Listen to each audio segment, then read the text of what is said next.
Welcome to episode 149 of the Beefy Boys Breakdown, the prelim segment. One of the only shows out there going over every single fight on every single card, including the prelims. That's why you should hit that subscribe button. I think Harrison has some scorching hot Keystone Light takes for you. I do, yeah. I just thank you for that's a beautiful transition. That was a segue.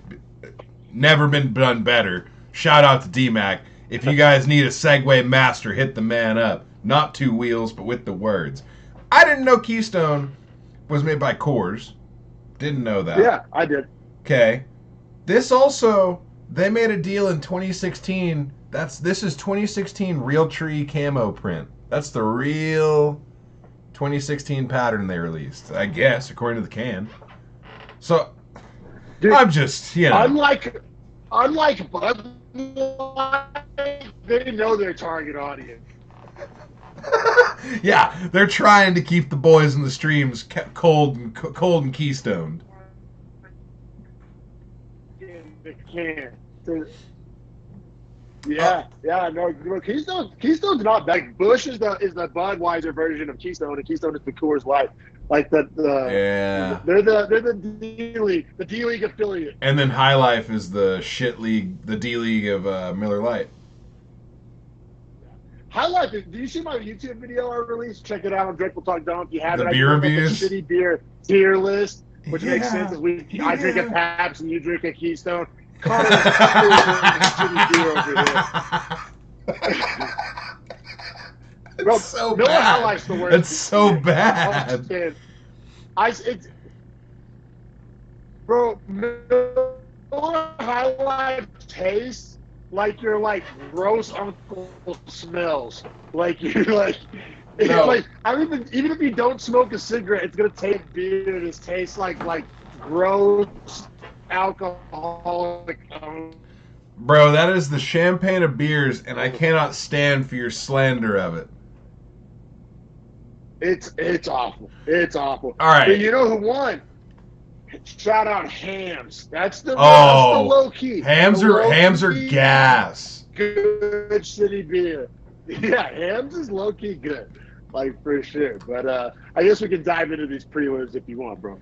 Oh, I'm down there. I was just gonna note as well. Shout out to a bar that closed in the city called the Hilo, where they used to have the I can't remember the name of the combo, but it was a Miller High Life and a shot of Rumpel, and it was like $3.50.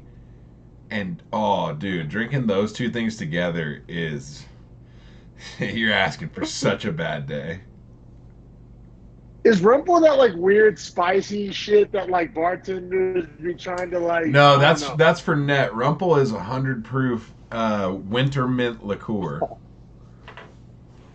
Oh, so yeah, I had this bar I go to out here called Blind Dog. I used to go to it more. I was closer to my old house. But yeah, like, BDT. The bartender would always like try to be a homie and like hook it up and like give us this shot of this like gross liqueur. And like I'd already be a couple drinks in, so at that point I'm like, oh hell yeah, like bet.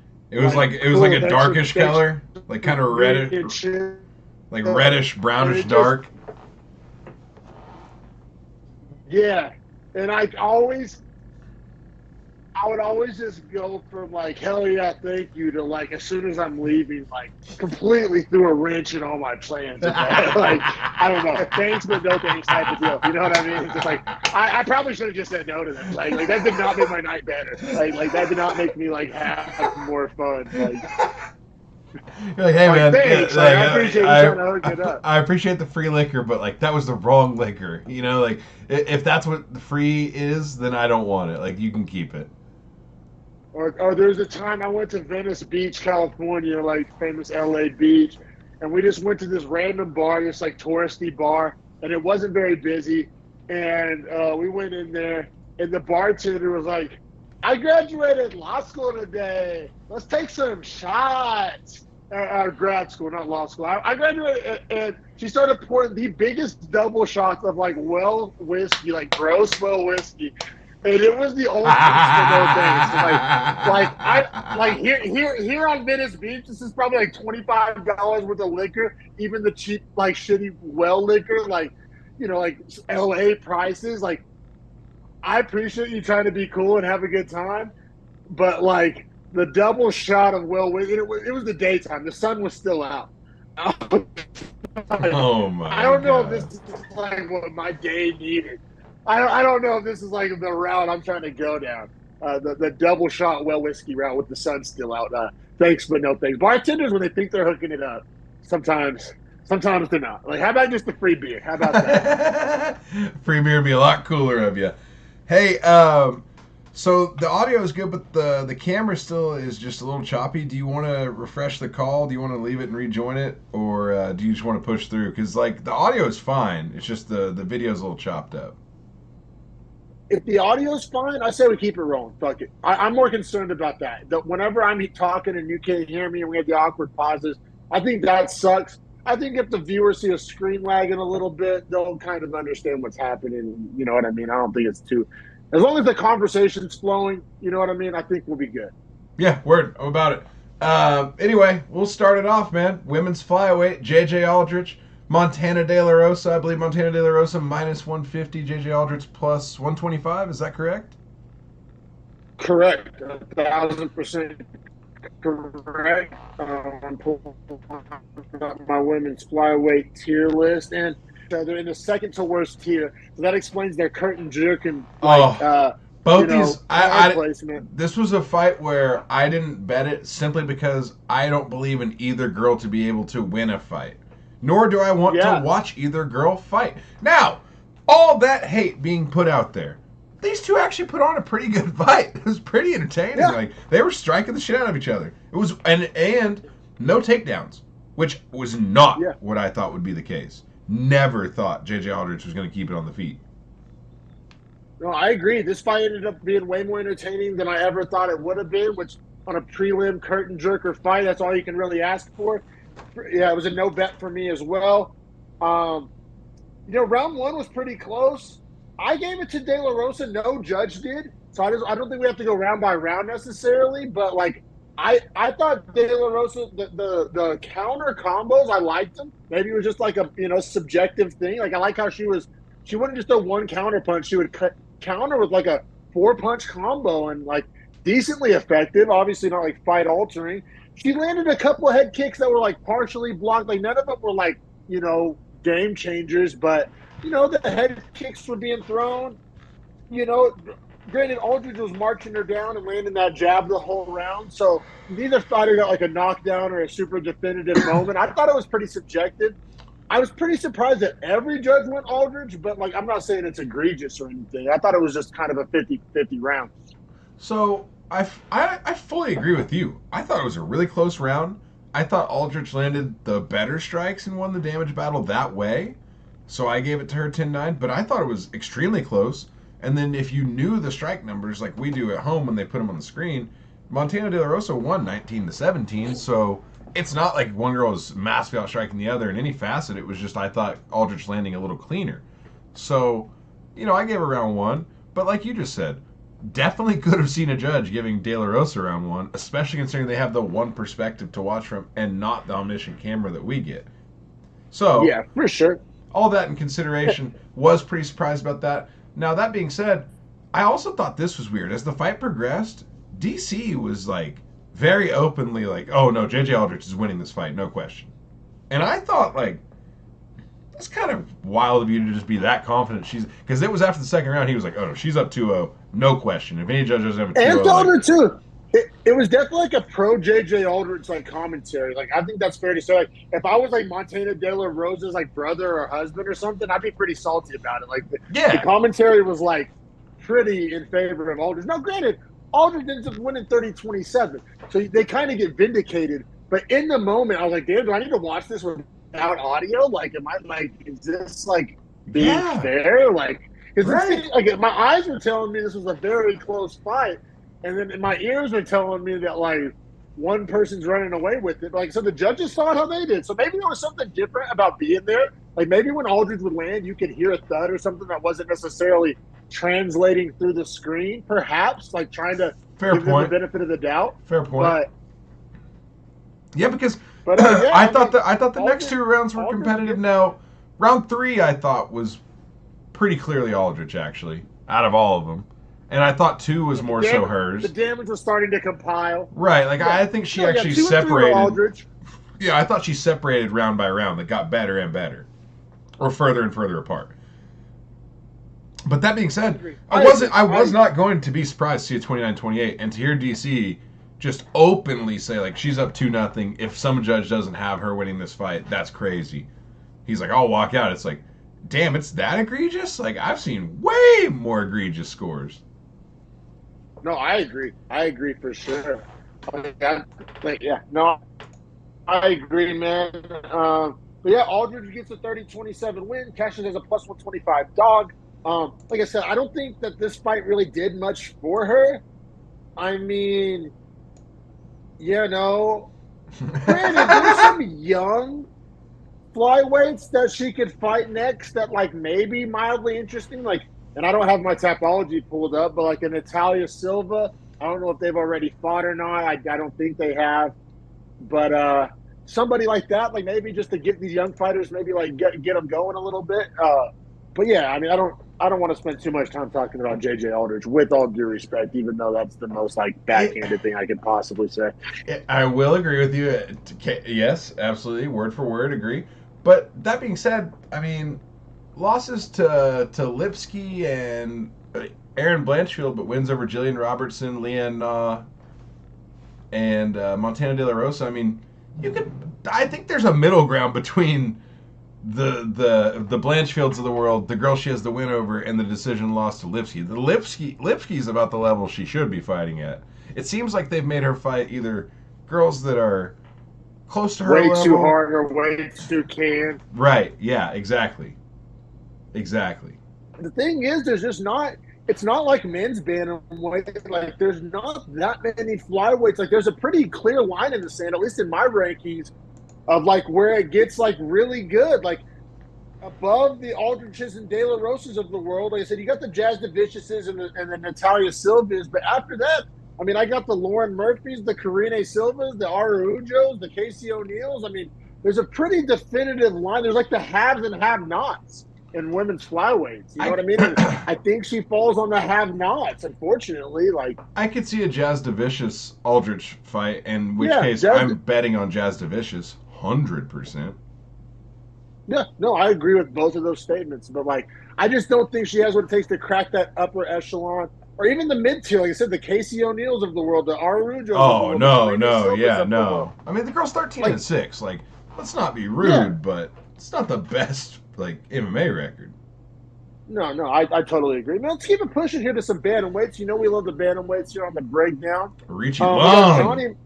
We got Johnny Munoz versus Aricha Long. True coin flip in Vegas, minus 110 each way. So we knew we were in for a competitive, good fight. I thought it ended up being decently competitive. I have the same scorecard as the judges, though. This one was pretty easy to score, not necessarily controversial. I have the same scorecard as him as well. I mean, I think it's a pretty clear story, right? I mean, round one, Munoz lands that big punch, gets the clinch on the cage, gets the back-to-back takedowns, gets to Aricha Long's back whenever he's trying to stand up, almost gets the rear naked, gets the armbar. Can't get either, but essentially controls most of the round through attacking positions off of a good offensive strike. I scored it 10-9 for him, but Aricha Long did make a nice little run toward the end of the round on the feet, like the last, 30 seconds or whatever it was? Yeah, this was classic kind of striker versus grappler. I mean, but I'll say to Aricha Lang's credit, in rounds 2 or 3, would come in winning some of the grappling exchanges. And then, like, Munoz won none of the striking exchanges. Like, I had these guys initially ranked right next to each other, both fairly low, if I'm being honest. However, Aricha Lang showed some well-roundedness that, I'm not saying shovel coal in the hype train. I'm just saying, like, I'll put a little respect on Aricha Lang. Like, he's pretty well-rounded. He cracks on the feet. He can avoid the subs on the ground and manage to keep a little top control against a good grappler. Pretty solid ground and pound. I mean, I don't think Aricha Lang is a world beater, especially in the stacked bantamweight division, but he's by no means a can. And Munoz might low-key be a can. Like, he can grapple a little bit. His striking's kind of like... Bingo, my friend. That's what I was going to say is my takeaway from this fight is not hype for Arichilung. A little bit. But it's Munoz can only do one thing. Yeah.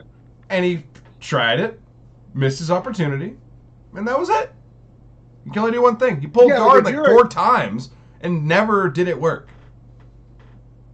Yeah, like you're a grappler and you can't like out grapple a like low tier striker. Like, yikes.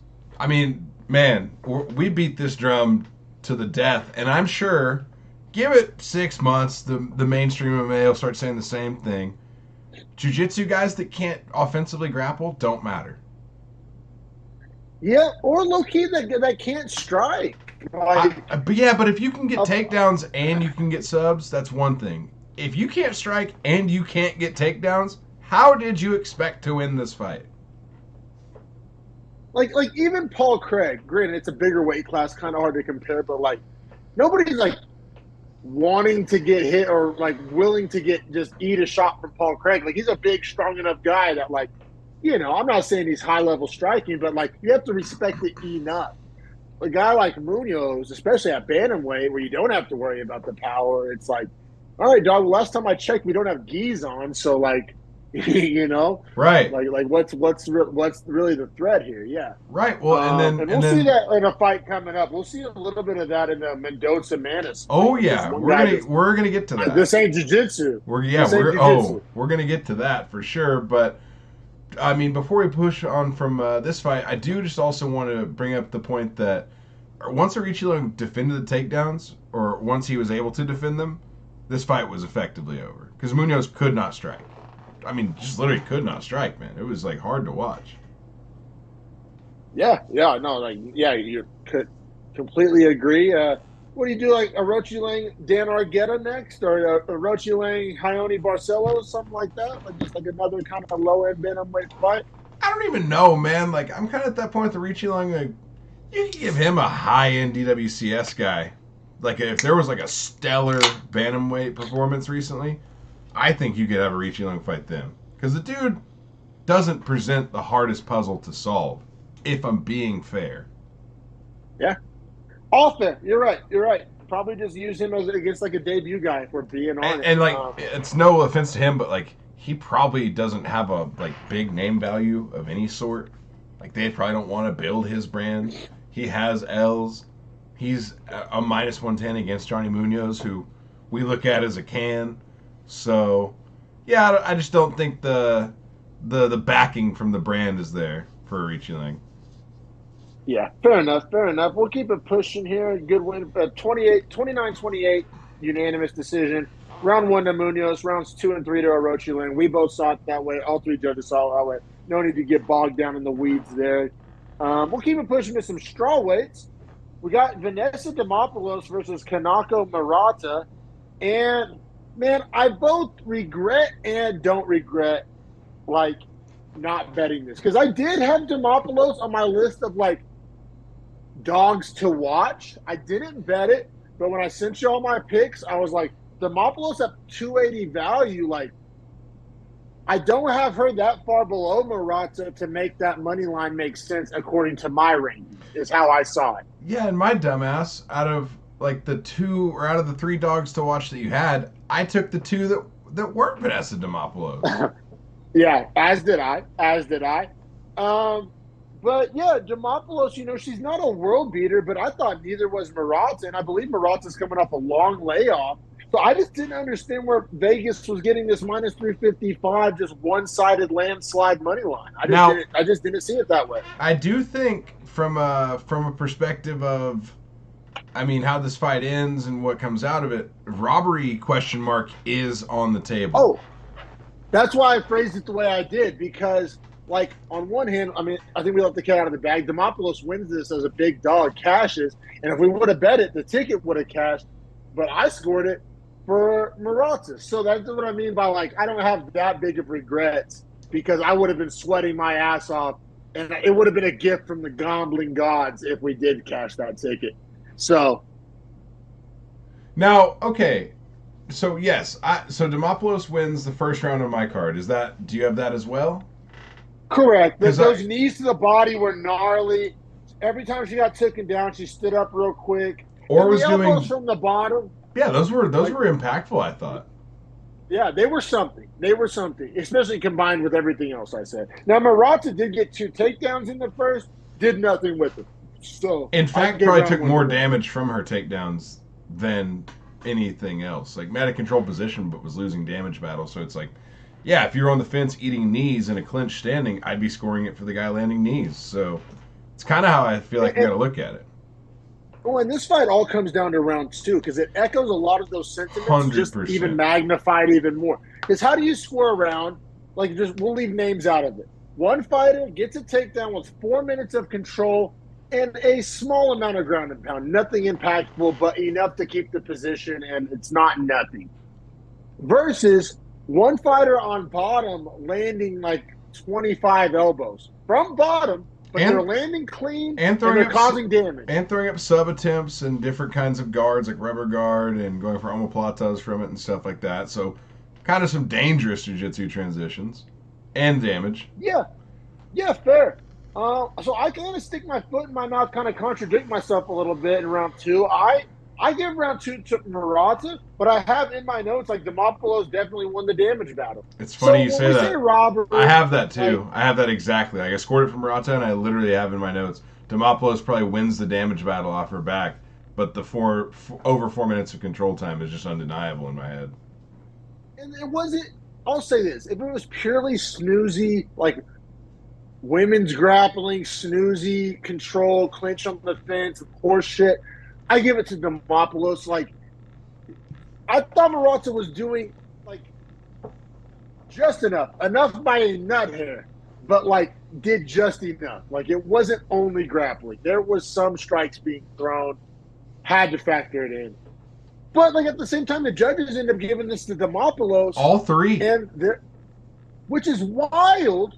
But I can't say that it's like egregious or foul play or wrong or they said the word robbery. I don't know. Like they scored the round to the fighter. They got more damage off, which is allegedly is what they've been instructed to do. Well, supposedly 2 weeks ago, I think they had a seminar too, where like every ref in Nevada like showed up and they went through like a full day seminar with like examples, and apparently they cited the Grasso fight as an example of what is not a 10-8 round, which is hilarious. Like they put that judge like on blast, like pointed out like this is why this is not a 10-8. Like they were Yeah, breaking but like, down like scores and telling people like essentially like not putting the name on the card, but like showing the round and be like, one judge gave this a 10-8, like this is why it's not. One judge gave this a 10-9, this is why it should have been a 10-8. Like that was what their seminar was based on, and I really like that approach at least. yeah, you do that on the prelims and maybe you get away with it. You do that in the championship fight, main event. Hey, Yeah, kick so that was rocks. that was egregious. Now round 3, Vanessa Demopoulos. I mean, granted, I was kind of rooting for her. I didn't bet on her, but I was kind of rooting on her just to kind of make me look like a smart mark I and kind of like like her story too. Like I kind of like her yeah, personality. She's fun. yeah. My wife watched this fight with me, and she said too, like, "Oh, you usually don't see this big of a personality out of the women's fighters. I kind of like it. It's kind of fun." And like she was cutting promos, and like, yeah, no, I feel it. There's a lot to like She there. has a gimmick that Um, she always jumps in the person interviewing her's arms because I mean I didn't ever thought about this, but like yeah, all the dudes that do interviews for the UFC are like bigger, stronger guys. yeah, no, totally. It made a lot of sense. Now when she pulled guard in round 3, which is what happened, that wasn't really a takedown. She basically like a takedown was began, and then she just like pulled guard. And I was like, oh well, she e-gave that fight. I Yep. thought, or so I thought, so I thought. I thought she e-gave the fight away. The judges disagree with me.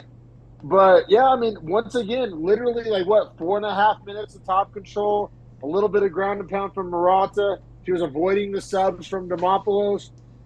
I just don't see how you find two. I guess if you give Demopoulos 1 and 2, That's what they all I did. They don't. all gave round 3 to Yeah, Murata, which I did as well. I thought that was the most clear round for her.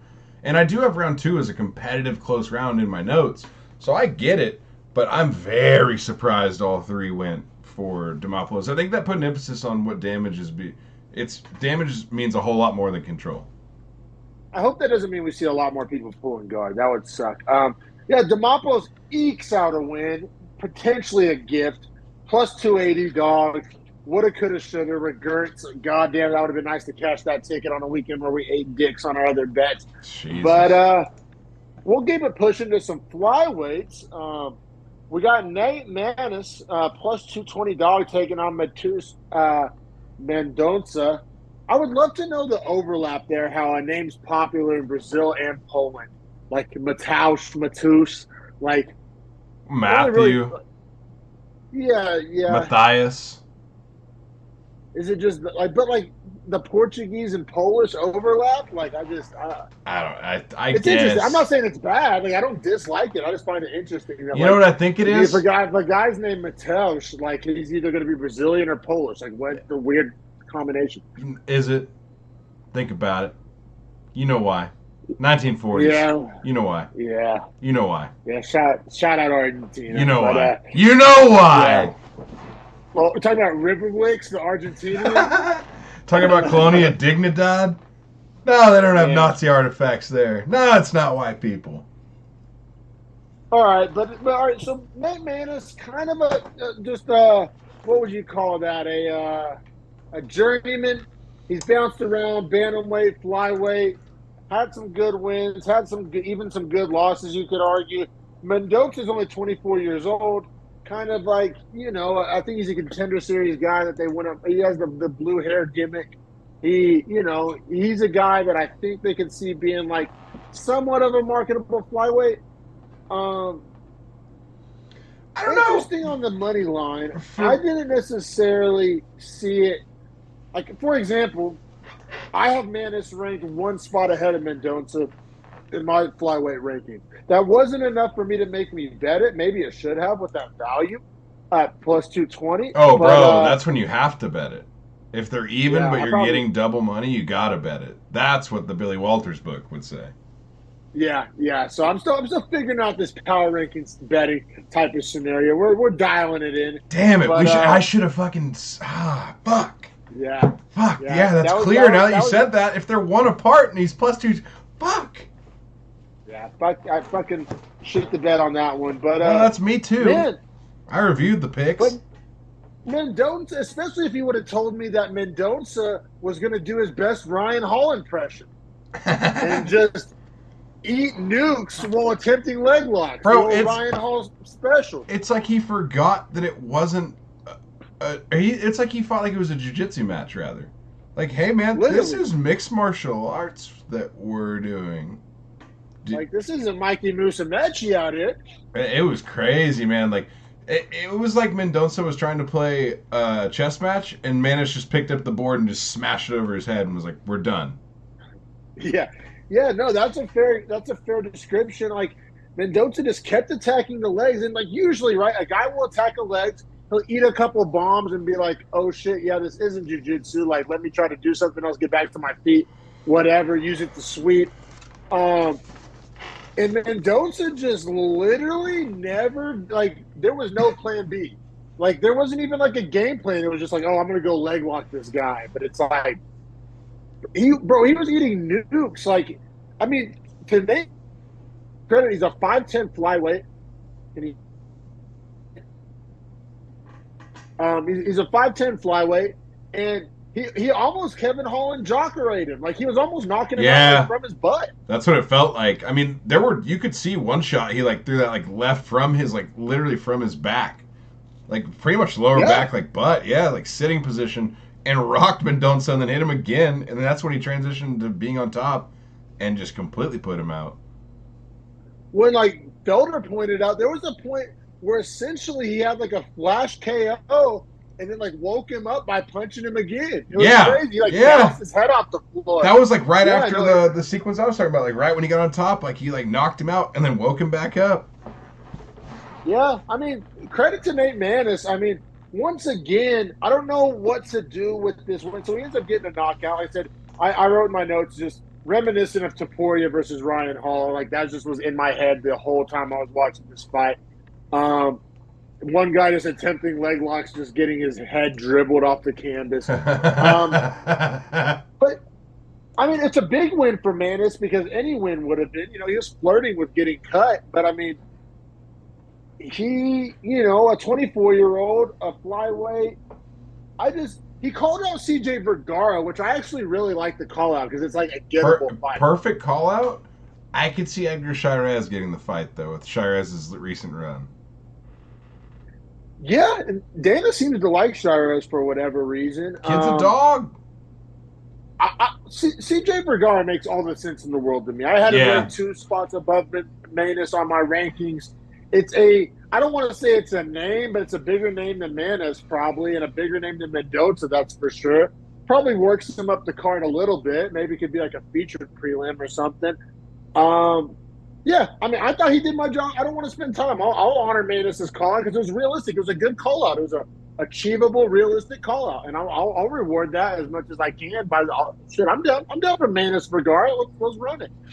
Yeah, it makes sense. And honestly, I mean, I think at that level and that name value and whatever else you want to say about it, when you make those call outs, usually that works. Like, if you're gonna help the matchmakers make what we have is pinned up as like a really good match, hell yeah, if you're down, like if you're already committing, like, yeah, I want to do that, and we can go tell this guy, like, yo, this dude said he can beat your ass, like he wants to fight you. That just is more incentive for CJ Vergara to sign on immediately. UFC just gets a free fight made. They don't even have to promote it because the guy just did it. And I was about to say, like, if you're Vergara, what are you gonna do? Have a fight that has a little bit of steam, you know, people know about it, people are maybe even looking forward to it. Right. Or what, like fight some contender series guy or some Brazilian last minute replacement. Or Vinicius Salvador or Shirez.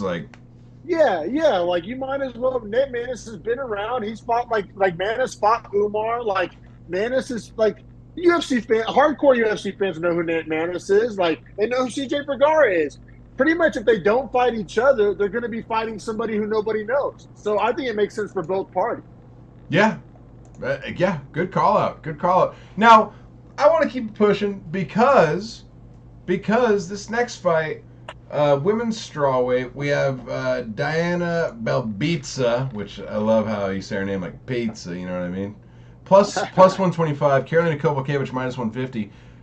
I should have been smarter and put Kowalkiewicz into my parlay because I have her multiple spots ahead of Belbitsa. I actually am pretty high on Kowalkiewicz. No, me too, and I didn't matter because Hernandez and Morono shit the bed. But I actually did put Kowalkiewicz as my 4th leg. And I got her at minus 135 at my book. So shout out Caesars. Yeah, I mean, at that value, man, I should have just known better.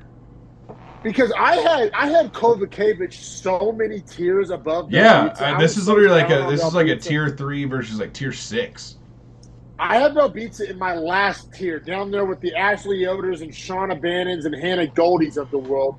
And I have Karolina Kowalkiewicz like literally 1, 2, 3, 4 tiers above her with the Lupi Godinez, the Angela Hill, the Bruno Brazils of the world, Pierre Rodriguez. I have them all in a tier together. Yeah. And so to me, at those odds, bro, like, I thought this one should have been a minus 300.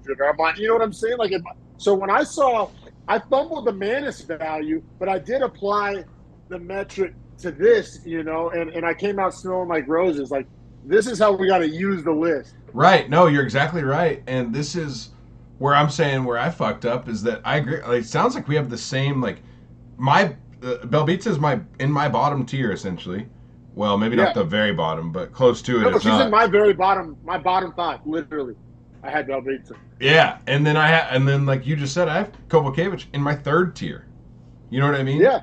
So like. Yeah, I have her in my 4th tier, but same shit. I mean, either way, the math checks out. Right. Yeah. Exactly right. So it's just like that's a big step. So for this girl to be minus 150, it's like, yeah, this should be a pretty easy check in the box for her. And those are parlay stackers. You know what I mean? Minus 150s. If you had 4 minus 150s, you're getting like a plus 800 right there. So I mean, I had Kowalkiewicz, Hernandez, Dover, and Morono, and it was plus 944. Looked great on paper. And Dover was a big favorite in that too. Huge favorite, and Morono shit the bed. Hernandez, like I said, man, he could have got that win. I mean, that's optimistic. He landed. He did the things I needed him to do. Algio ate the nukes. What can you do? I mean, I'm not even that bummed on the Hernandez.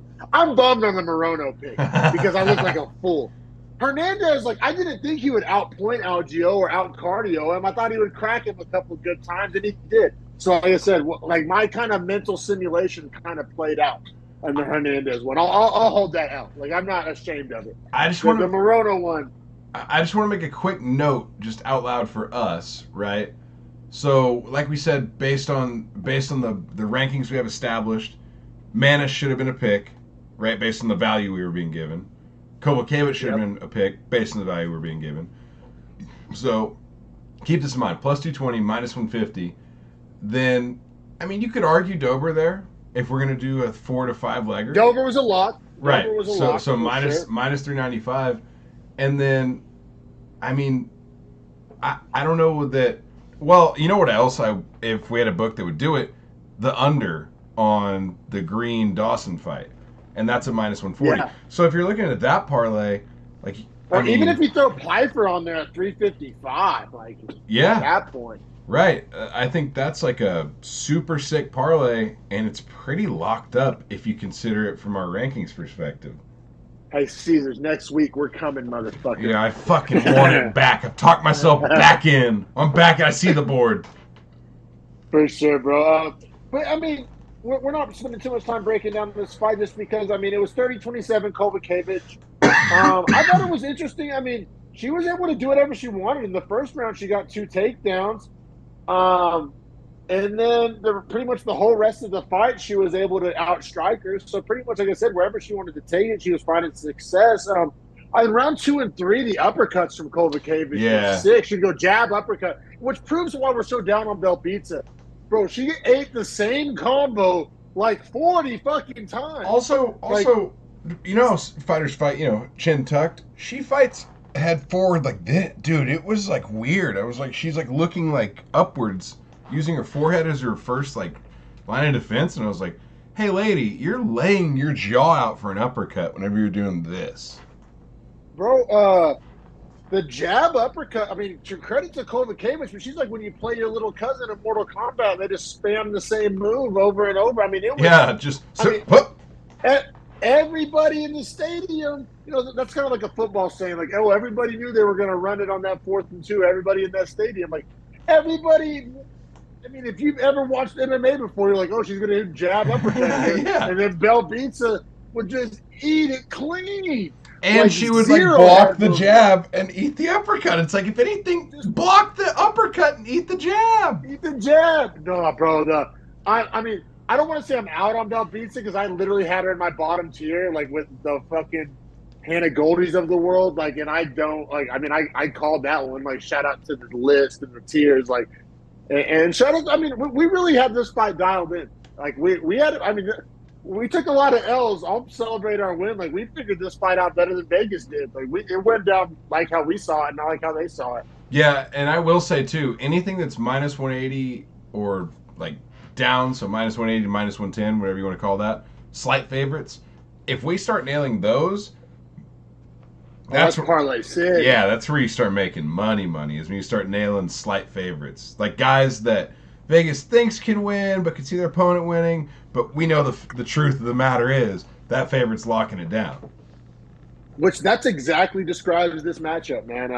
Kovacevic, the thing is, she's 37, and bettors hate betting on older fighters. I think that's factored in a lot. Yeah, I'm talking myself out of that recently. I am and I'm not. The thing is, I'm just starting to assess. At the highest level, if you're talking like top 7 matchups, like sure, factored in a lot.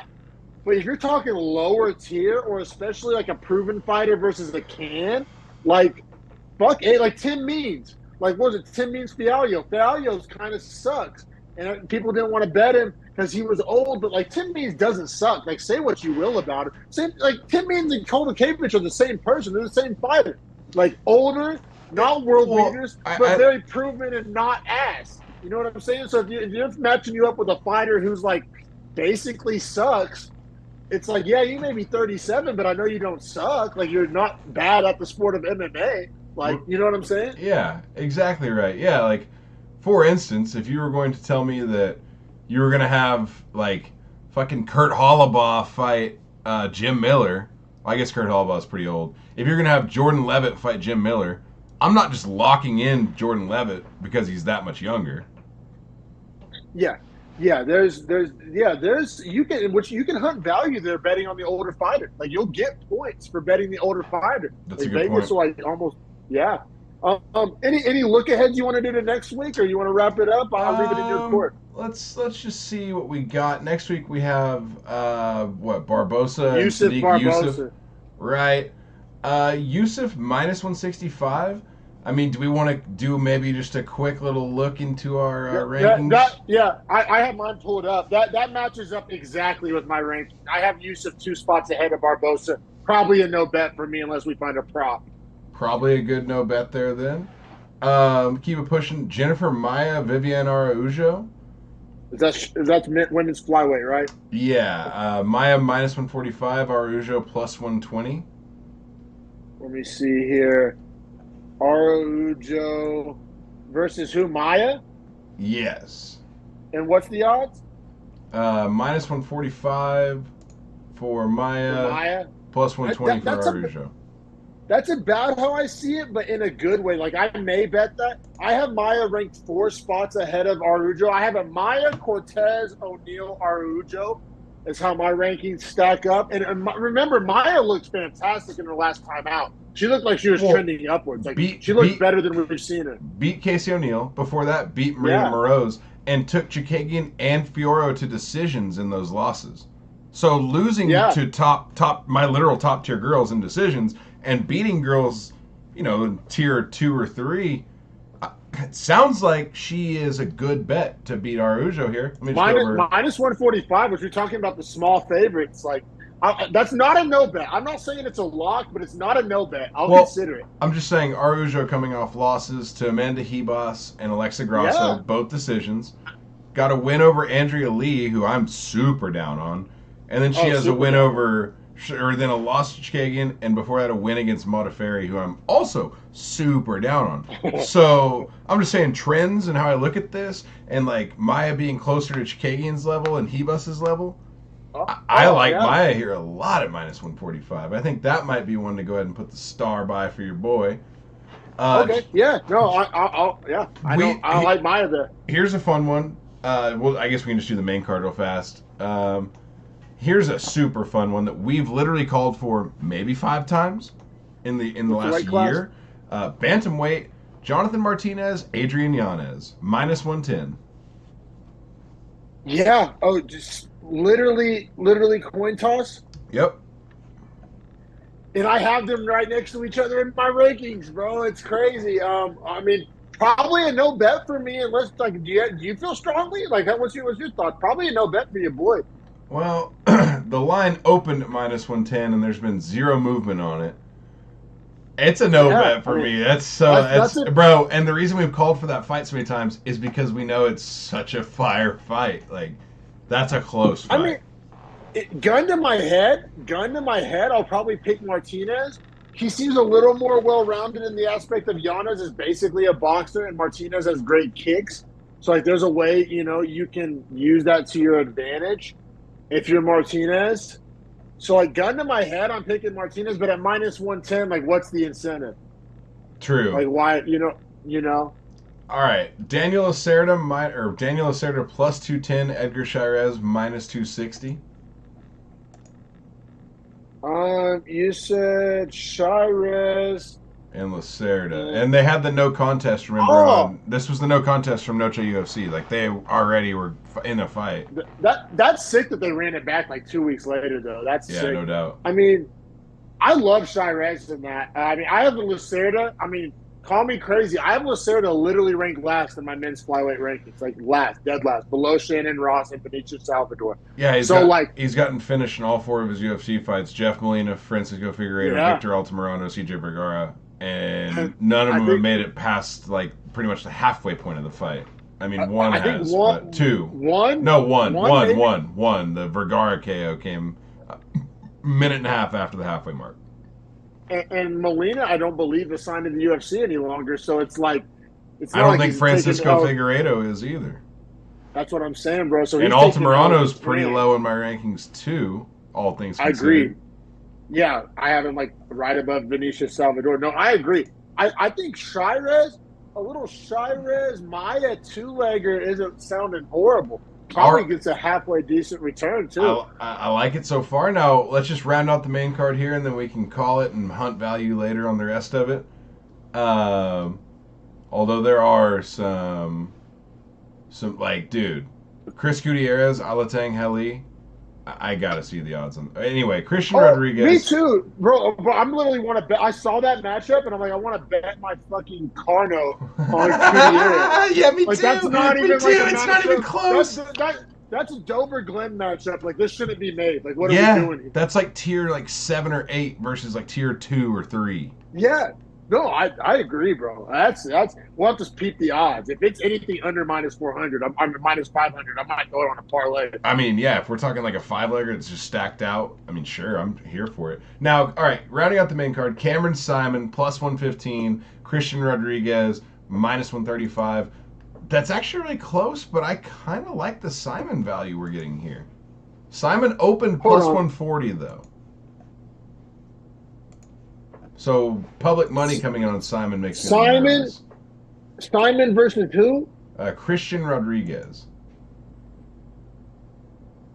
I can't even. He's the guy that beat Raul Rosas Jr. Oh, so I do have Christian Rodriguez above Simon in my rankings, but not by a ton, by like 4 or 5 spots. What are the odds again? I'm sorry. Minus 135 for Rodriguez, plus 115 for Simon.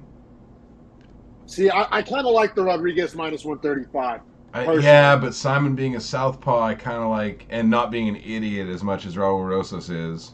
The kid has no fight IQ. He's gonna get it. He's just super young and makes obvious mental mistakes, and I thought that's why he lost to Rodriguez. Simon's super young, though. Isn't Simon like 21, 23, something like that? He's super young. Yes, but he fights like way smarter. Let me see his record real fast. Simon hasn't. I think he's fought all cans, if I'm not mistaken. I mean, has a win over Jung Wang Kim. No, he's beaten someone Kozlo. It's not in the UFC anymore.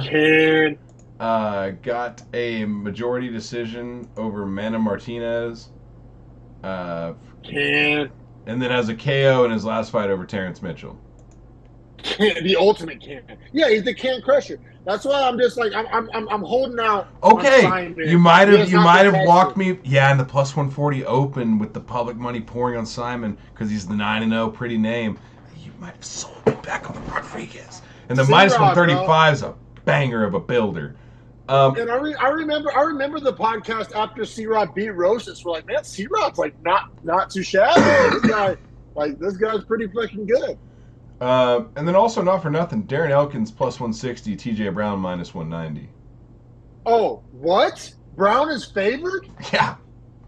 I'm gonna go sever my left nut and bet it on Elkins. What the fuck? I'm so out on TJ Brown. I'm a TJ Brown hater. I have TJ Brown in my second to last tier. Like I have TJ Brown bottom of the barrel ass cheeks, bro. Elkins is up there. I have Elkins up there with Feely and Colabel and Jourdain. I mean, I guess with losses to Shailan Nerdembeke, but here's the thing with the TJ Brown sub to Algio is he was beating up Algio in the first round and then just ate a bag of dicks. Bro, I don't like TJ Brown. You know what? What I just said out loud, I'm an idiot. Algio and Elkins are the same guy in my mind, except Elkins is a little less technical but has a better chin. So like TJ Brown in deep waters, I think Elkins is getting this one. Oh, bro, the chin, the cardio, Elkins' cardio's nuts. I don't know, and I'm literally a TJ Brown hater. Like, prove me wrong, TJ Brown. Make me eat a bag of dicks because I'm gonna fucking go bet my car note on Darren Elkins. Like seriously, I know Derek Elkins is older, whatever. He's far from the perfect fighter, but I think TJ Brown is like borderline not UFC caliber. Yeah, like, and with the loss here, he's probably cut. I agree with that, and I think Elkins is getting some hate from the loss to JSP, but JSP, we're high on him. Loss. Yeah, I agree. And he took a decision. Bro.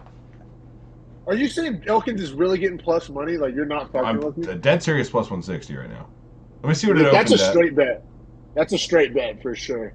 Let me see what it opened. Just a plus 160. That's No my- action. that might- No action on this. That might be my lock of the week, like even including favorites.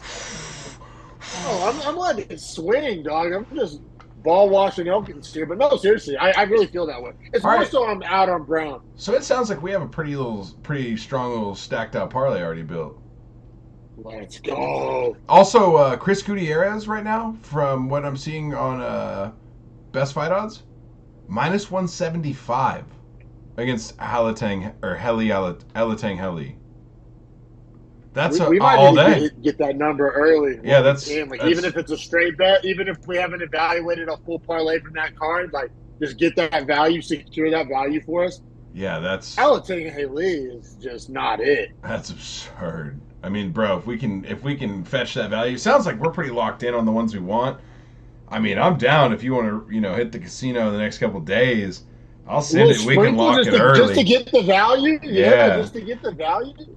Yeah. I think we need to start betting earlier, bro. I really do. I think betting day of or day before is like low-key kind of robbing us of value.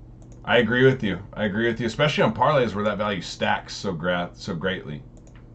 For sure, man. Fun episode, bro. Looking forward to this. Downloading this list, winning bets. This was our first time ever betting based off our power rankings list. And we did it wrong. We just did it wrong. The list is good, though, I think. Certain spots it wasn't. But the spots it was good that we missed are, like, I'm super happy about those that we're identifying that. And really the only one that, like, we missed embarrassingly bad on, like I said, I own it, is Morono Buckley.